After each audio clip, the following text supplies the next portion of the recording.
ಲೋಕಸಭಾ ಸಮರವನ್ನ ಎದುರಿಸಬೇಕು ಅಂತ ಹೇಳಿ ಕಾಂಗ್ರೆಸ್ ಪಕ್ಷ ಕೂಡ ಸಕಲ ತಯಾರಿಯನ್ನ ಒಂದು ಕಡೆ ಮಾಡಿಕೊಳ್ತಾ ಇದೆ. ಲೋಕಸಭಾ ಚುನಾವಣೆಯನ್ನ ಹಗುರವಾಗಿ ತೆಗೆದುಕೊಳ್ಳುವ ಸ್ಥಿತಿಯಲ್ಲಿ ಕಾಂಗ್ರೆಸ್ ಅಂತೂ ಇಲ್ಲ. ಶತಾಯಗತ ಈ ಬಾರಿ ಗೆಲ್ಲೇಬೇಕು ಅಂತ ಕಾಂಗ್ರೆಸ್ನ ಒಂದು ಹುಕುಂ ಆಗಿದೆ. ಅದು ಗೆದ್ದೇ ತೀರಬೇಕು ಅಂತ ಅವರು ಹಠಕ್ಕೆ ಬಿದ್ದಂತೆ ಇದೆ. ಲೋಕಸಭಾ ಕ್ಷೇತ್ರದ ವಿಚಾರಗಳಲ್ಲಿ ಕ್ಷೇತ್ರವಾರು ಸಂಯೋಜಕರನ್ನು ನೇಮಕ ಮಾಡಬೇಕು ಅಂತ ಕಾಂಗ್ರೆಸ್ ಮುಂದಾಗಿದೆ. ಯಾವ್ಯಾವ ಲೋಕಸಭಾ ಕ್ಷೇತ್ರಗಳಿಗೆ ಯಾರನ್ನ ಸಂಯೋಜಕರನ್ನಾಗಿ ನೇಮಕ ಮಾಡೋಣ ಅಂತ ಎಲ್ಲ ರಾಜ್ಯಗಳಲ್ಲಿಯೂ ಕೂಡ ಆಲ್ರೆಡಿ ಬರೀ ಕರ್ನಾಟಕ ಅಲ್ಲ, ಎಲ್ಲ ರಾಜ್ಯಗಳಲ್ಲಿಯೂ ಕೂಡ ಸಂಯೋಜಕರನ್ನು ಹೈಕಮಾಂಡ್ ಆಗಲೇ ನೇಮಿಸಿ ಆಗಿದೆ. ಕರ್ನಾಟಕದಲ್ಲಿಯೂ ಕೂಡ ಕ್ಷೇತ್ರವಾರು ಸಂಯೋಜಕರ ನೇಮಕ ಆಯಿತು. ಅವರವರಿಗೆ ಒಂದೊಂದು ಜವಾಬ್ದಾರಿ, ನೋಡಪ್ಪ ಈ ಲೋಕಸಭಾ ಕ್ಷೇತ್ರ ನಿನಗೆ, ಇದರ ಆಗು ಹೋಗು, ಇದರ ಒಟ್ಟಲ್ಲಿ ಗೆಲ್ಲಿಸ್ಕೊಂಡು ಬರಬೇಕು ನನಗೆ. ಇಲ್ಲಿ ಅಸಮಾಧಾನಗಳು, ಅಭ್ಯರ್ಥಿ ಆಯ್ಕೆ ವಿಚಾರ, ಬಣ ರಾಜಕಾರಣ, ಬೇರೆ ಪಕ್ಷದ ಸ್ಟ್ರೆಂತು ವೀಕ್ನೆಸ್ಸು ಎಲ್ಲವನ್ನು ಅಳೆದು ತೂಗಿ ನೀನು ಇಲ್ಲಿ ನಿಂತ್ಕೊಳ್ಬೇಕು, ಇನ್ನು ಮೇಲೆ ನಿನಗಿದೆ ಜವಾಬ್ದಾರಿ ಅಂತ ಹೇಳಿ ಜವಾಬ್ದಾರಿಯನ್ನು ಕೊಡ್ತಾ ಬರ್ತಾ ಇದೆ. ಚುನಾವಣಾ ತಯಾರಿ, ಅಭ್ಯರ್ಥಿ ಆಯ್ಕೆ ಎಲ್ಲ ತೀರ್ಮಾನಗಳನ್ನು ಬಗ್ಗೆ ಕೂಡ ಸಿದ್ಧತೆ ನಡೀತಾ ಇದೆ. ಅಭ್ಯರ್ಥಿಗಳ ಆಯ್ಕೆ ವಿಚಾರಕ್ಕೆ ಸಂಬಂಧಪಟ್ಟಂತೆ ಲೋಕಸಭಾ ಚುನಾವಣೆಯಲ್ಲಿ ಏನು ಮಾಡಬೇಕು ಅಂತ ಹೇಳಿ ನಿರ್ಧಾರವನ್ನು ಕೂಡ ಸಂಯೋಜಕರು ಮಾಡಲಿದ್ದಾರೆ. ಆದರೆ ಆಮೇಲೆ ಕೇಳ್ತಾರೆ, ಇವ್ರು ಯಾರು ನನಗಿಷ್ಟ, ಇವರು ನನ್ನ ಕಡೆಯವರು, ನನಗೆ ಜೈ ಜೈ ಅಂತ ಇದ್ದರು, ಇವರಿಗೆ ಟಿಕೆಟ್ ಕೊಟ್ಬಿಡಿ ಅಂತ ಹೇಳೋದು ಈಸಿ. ಅದನ್ನು ಸಮರ್ಥನೆ ಮಾಡ್ಕೊಳ್ಬೇಕಲ್ಲ ಮೀಟಿಂಗಲ್ಲಿ. ಹೇಗೆ ಇವರು ಫಿಟ್, ಇವರು ಟಿಕೆಟ್ ಕೊಡೋದ್ರಿಂದ ಆಗೋ ಲಾಭ ಏನು, ಯಾವ ಸಮುದಾಯದವರು ಇವರು, ಪಕ್ಷಕ್ಕೆ ಇವರ ಕಾಂಟ್ರಿಬ್ಯೂಷನ್ ಏನು, ಕ್ಷೇತ್ರದಲ್ಲಿ ಸರ್ವೆ ಮಾಡಿದಾಗ ಇವ್ರ ಪರವಾಗಿ ಏನಂಥ ರಿಪೋರ್ಟ್ ನಮಗೆ ಸಿಗ್ತಾ ಇದೆ, ಇವರ ಅಪೋನೆಂಟ್ ಕ್ಯಾಂಡಿಡೇಟ್ ಕಥೆ ಏನು, ಅವರು ಆಲ್ರೆಡಿ ಎಂ ಪಿಗಳಾಗಿರ್ತಾರೆ, ಅವರ ವಿರುದ್ಧ ಇವ್ರು ನಿಂತರೆ ಹೇಗೆ, ಅಸಮಾಧಾನ ಇದೆಯಾ, ಪಕ್ಷ ವಿರೋಧಿ ಅಲೆ ಇದೆಯಾ, ಎಂ ಪಿ ವಿರೋಧಿ ಅಲೆ ಏನಾದರೂ ಈ ಭಾಗದಲ್ಲಿ ಇದೆಯಾ, ಅದರ ಎನ್ಕ್ಯಾಶ್ ಮಾಡ್ಕೊಳ್ಬೇಕು ಅಂದರೆ ಏನು ಮಾಡಬೇಕು, ಇಂಥ ಎಲ್ಲ ವಿಚಾರವನ್ನು ಅಳೆದು ತೂಗಿ ಪಕ್ಷದ ವೇದಿಕೆಯಲ್ಲಿ ಮಂಡಿಸಬೇಕಾಗತ್ತೆ. ಆಮೇಲೆ ಮಾತ್ರ ಟಿಕೆಟ್ ವಿಚಾರ. ಸುಮ್ಮನೆ ನನ್ನ ಫ್ರೆಂಡು, ನನಗೆ ಗೊತ್ತಿರೋರು, ನನಗೆ ಜೈ ಜೈ ಅಂತ ಇದ್ದರು, ಹಾಗೆಲ್ಲ ಹೇಳಕ್ಕೆ ಬರಲ್ಲ. ಅದನ್ನು ಸೂಕ್ತವಾಗಿ ಪ್ರೆಸೆಂಟ್ ಮಾಡಬೇಕದನ್ನು, ಇಂತಿಂಥ ಕಾರಣ ಇಂತಿಂಥ ಸ್ಟ್ರೆಂತ್ ಇದೆ ಅವರಿಗೆ ಅಂತ ಹೇಳಿ. ಸೊ ಹಾಗಾಗಿ ಸಂಯೋಜಕರನ್ನಂತೂ ಕೂಡ ಇದೀಗ ನೇಮಕ ಮಾಡಿಯಾಗಿದೆ. ಯಾರು ಎಲ್ಲೆಲ್ಲಪ್ಪ ನೋಡಿ, ಚಿಕ್ಕೋಡಿ ಲೆಕ್ಕ ಹಾಕೊಂಡ್ರೆ ನಾವು ಎಚ್ ಕೆ ಪಾಟೀಲನ್ನು ಚಿಕ್ಕೋಡಿಗೆ ನೇಮಕ ಮಾಡಿದ್ದಾರೆ. ಚಿಕ್ಕೋಡಿ ಸ್ವಲ್ಪ ನೋಡಿ ಪಾಟೀಲ್ರೆ, ಆ ಭಾಗದಲ್ಲಿ ನಾವು ಗೆಲ್ಲಬೇಕಷ್ಟೇ ಅಂತ ಹೇಳಿ. ಬೆಳಗಾವಿ ಸತೀಶ್ ಜಾರಕಿಹೊಳಿ, ನಿಮ್ಮನ್ನು ಬಿಟ್ಟು ಇನ್ಯಾರಿಗೆ ಹೇಳೋಕ್ಕಾಗುತ್ತೆ ನಾವು ಬೆಳಗಾವಿ ಅಂತ ಬಂದಾಗ, ಬೆಳಗಾವಿ ಬಗ್ಗೆ ಸ್ವಲ್ಪ ಗಮನ ಕೊಡಿ. ಇನ್ನು ಬಾಗಲಕೋಟೆ ಅಂತ ಬಂದಾಗ ಆರ್ ಬಿ ತಿಮ್ಮಾಪುರ, ನೀವು ಸ್ವಲ್ಪ ಗಮನ ಕೊಡಿ ಅಂತ ಅವ್ರಿಗೆ ಹೇಳಿದ್ದಾರೆ ಸಂಯೋಜಕರನ್ನಾಗಿ. ವಿಜಯಪುರ ಎಂ ಬಿ ಪಾಟೀಲ್ರಿಗೆ ಹೇಳಿದ್ದಾರೆ. ವಿಜಯಪುರ ಎಂ ಬಿ ಪಾಟೀಲರು ಆ ಭಾಗದಲ್ಲಿ ಬಹಳ ಹೋಲ್ಡ್ ಇರ್ತಕ್ಕಂಥ ಒಬ್ಬ ನಾಯಕ. ಕಲಬುರಗಿ ಅಂತ ಬಂದರೆ ಅದೇ ಮಲ್ಲಿಕಾರ್ಜುನ್ ಖರ್ಗೆ ಅವರ ಕ್ಷೇತ್ರ, ಪ್ರಿಯಾಂಕ್ ಖರ್ಗೆ ಹೇಳಿದ್ದಾರಲ್ಲಿ ಸಂಯೋಜಕರನ್ನಾಗಿ ಮಾಡಿದ್ದಾರೆ. ಅವರು ಅದರ ಬಗ್ಗೆ ಕೇರ್ ತೊಗೊಳ್ಬೇಕಾಗತ್ತೆ. Raichur N S Bosaraju.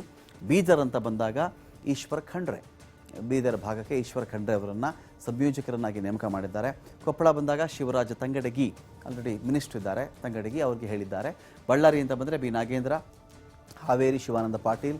ತುಮಕೂರು ಜಿಲ್ಲೆಗೆ ಅಥವಾ ತುಮಕೂರು ಲೋಕಸಭಾ ಕ್ಷೇತ್ರಕ್ಕೆ ಅಂತ ಬಂದಾಗ ಡಾಕ್ಟರ್ ಜಿ ಪರಮೇಶ್ವರ್, ಅಲ್ಲಿ ಮಿನಿಸ್ಟರ್ ಕೂಡ ಇದ್ದಾರೆ, ಹೋಮ್ ಮಿನಿಸ್ಟರ್ ಇದ್ದಾರೆ ಅವರು. ಧಾರವಾಡ ಅಂತ ಬಂದಾಗ ಸಂತೋಷ್ ಲಾಡ್, ಈ ಭಾಗದಲ್ಲಿ ಬಹಳ ಓಡಾಡ್ತಿರುವಂತಹ ನಾಯಕ ಸಂತೋಷ್ ಲಾಡ್. ಉತ್ತರ ಕನ್ನಡ ಅಂತ ಬಂದಾಗ ಮಂಕಾಳ ಸುಬ್ಬ ವೈದ್ಯ ಅಂತೇಳಿ ಅವರನ್ನು ಅಲ್ಲಿ ನೇಮಕ ಮಾಡಲಾಗಿದೆ. ದಾವಣಗೆರೆ ಎಸ್ ಎಸ್ ಮಲ್ಲಿಕಾರ್ಜುನ್, ಶಾಮನೂರು ಶಿವಶಂಕರಪ್ಪ ಅವರ ಮಗ ಎಸ್ ಎಸ್ ಮಲ್ಲಿಕಾರ್ಜುನ್, ಅವರನ್ನು ಅಲ್ಲಿಗೆ ನೇಮಕ ಮಾಡಿದ್ದಾರೆ. ಶಿವಮೊಗ್ಗ ಅಂತ ಬಂದಾಗ ಸುಮಾರು 4-5 ವಿಧಾನಸಭಾ ಕ್ಷೇತ್ರಗಳಲ್ಲಿ ಒಳ್ಳೆಯ ಹೋಲ್ಡ್ ಇರುವಂತಹ ಮಧು ಬಂಗಾರಪ್ಪ, ಇವರನ್ನಲ್ಲಿ ಮಾಡಿದ್ದಾರೆ. ಮಧು ಬಂಗಾರಪ್ಪ ಕಳೆದ ಬಾರಿ ಕೂಡ ಅಷ್ಟೇ ತುಂಬ ಡ್ಯಾಮ್ ಶೋರ್ ಇದ್ರು ಅವರು. ಕೆಲವು ಕ್ಷೇತ್ರಗಳಲ್ಲಿ ಇಂಥ ವ್ಯಕ್ತಿಗೆ ಟಿಕೆಟ್ ಕೊಟ್ಟಿದ್ದರೆ ನಾವು ಗೆಲ್ತಾ ಇದ್ವಿ ಅಂತ ಹೇಳಿ ಟಿಕೆಟ್ ಮಿಸ್ ಆಗಿತ್ತು, ಕೆಲವು ಕಡೆ ಸೋಲಾಗಿರಬಹುದು. ಆದರೆ ಮಧು ಬಂಗಾರಪ್ಪ ಅವ್ರಿಗೆ ಶಿವಮೊಗ್ಗದ ಬಗ್ಗೆ ಒಂದು ಕ್ಲಾರಿಟಿ ಇದೆ, ಅವರಿಗೆ ಯಾರಿಗೆ ಟಿಕೆಟ್ ಕೊಟ್ಟರೆ ಏನಾಗುತ್ತೆ ಅಂತ ಹೇಳಿ.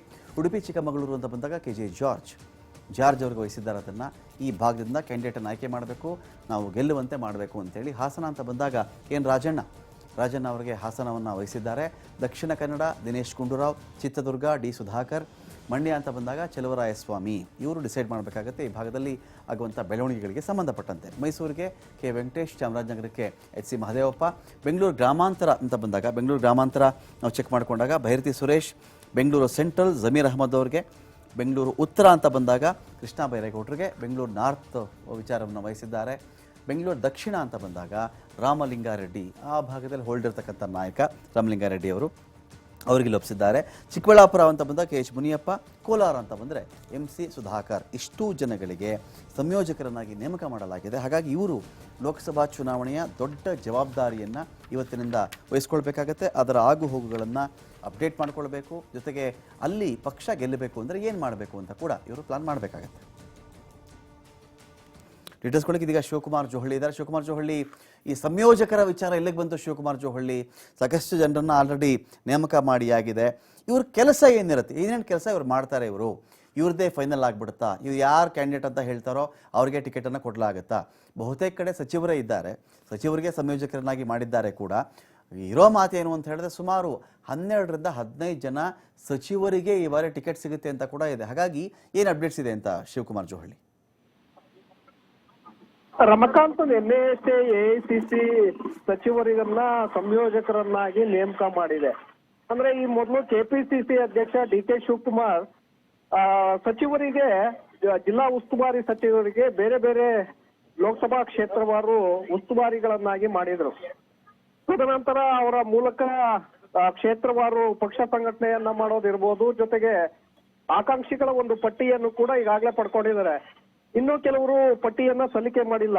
ಅದರ ನಡುವೆ ಈಗ ಎಐಸಿಸಿ ಸಂಯೋಜಕರನ್ನಾಗಿ ನೇಮಕ ಮಾಡಿದೆ. ಇಡೀ ಎಲ್ಲ ರಾಜ್ಯಗಳಲ್ಲೂ ಕೂಡ ಮಾಡಿದೆ, ಕೇವಲ ಕರ್ನಾಟಕ ಮಾತ್ರ ಅಲ್ಲ, ಎಲ್ಲ ರಾಜ್ಯಗಳಲ್ಲೂ ಕೂಡ ಸಂಯೋಜಕರನ್ನ ನೇಮಕ ಮಾಡಲಾಗಿದೆ. ಜಿಲ್ಲಾ ಉಸ್ತುವಾರಿ ಸಚಿವರು ಯಾರಿದ್ದಾರೆ ಬಹುತೇಕ ಅವರಿಗೆ ಸಂಯೋಜಕರನ್ನಾಗಿ ಮಾಡಲಾಗಿದೆ. ಇದರಿಂದ ಏನಾಗುತ್ತೆ ಅಂದ್ರೆ ಈಗ ಪಕ್ಷವನ್ನ ಸಂಘಟನೆ ಮಾಡೋದಿರ್ಬೋದು, ತಳಮಟ್ಟದಲ್ಲಿ ಕಾರ್ಯಕರ್ತರ ನಡುವೆ ಹೊಂದಾಣಿಕೆಯ ಕೊರತೆ ಏನಿರುತ್ತೆ, ಅಸಮಾಧಾನಗಳು, ಭಿನ್ನಮತ, ಇದೆಲ್ಲವನ್ನು ಕೂಡ ಸರಿಪಡಿಸುವಂತ ಒಂದು ಕೆಲಸವನ್ನ ಸಂಯೋಜಕರು ಮಾಡ್ಬೇಕಾಗತ್ತೆ. ಜೊತೆಗೆ ಅಭ್ಯರ್ಥಿಗಳ ಆಯ್ಕೆ ವಿಚಾರದಲ್ಲೂ ಕೂಡ ಇಂಥವ್ರಿಗೆ ಟಿಕೆಟ್ ಅನ್ನ ಕೊಡಬೇಕು ಅನ್ನುವಂತ ಒಂದು ಡಿಮ್ಯಾಂಡ್ ಅನ್ನ ಇಡುವಂತಹ ಒಂದು ಅವಕಾಶಗಳು ಕೂಡ ಈ ಸಂಯೋಜಕರಿಗೆ ಇದೆ. ಜೊತೆಗೆ ಎಲ್ಲೆಲ್ಲಿ ಹೊಂದಾಣಿಕೆಯ ಕೊರತೆ ಇದೆ ಅದನ್ನ ಪಕ್ಷದ ಗಮನಕ್ಕೆ ತರಬೇಕಾಗತ್ತೆ.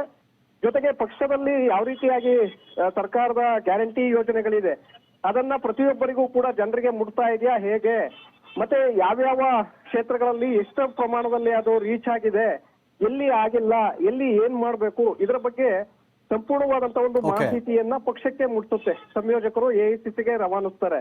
ಸೊ ಹಾಗಾಗಿ ಸಂಯೋಜಕರ ಪಾತ್ರ ಇಲ್ಲಿ ತಮಗೆ ಕೊಟ್ಟಿರುವಂತಹ ಉಸ್ತುವಾರಿ ಲೋಕಸಭಾ ಕ್ಷೇತ್ರ ಏನಿದೆ ಅಲ್ಲಿ ಪಕ್ಷ ಸಂಘಟನೆಯ ಜೊತೆಗೆ ಹೊಂದಾಣಿಕೆಯನ್ನ ಮೂಡಿಸಬೇಕಾಗತ್ತೆ.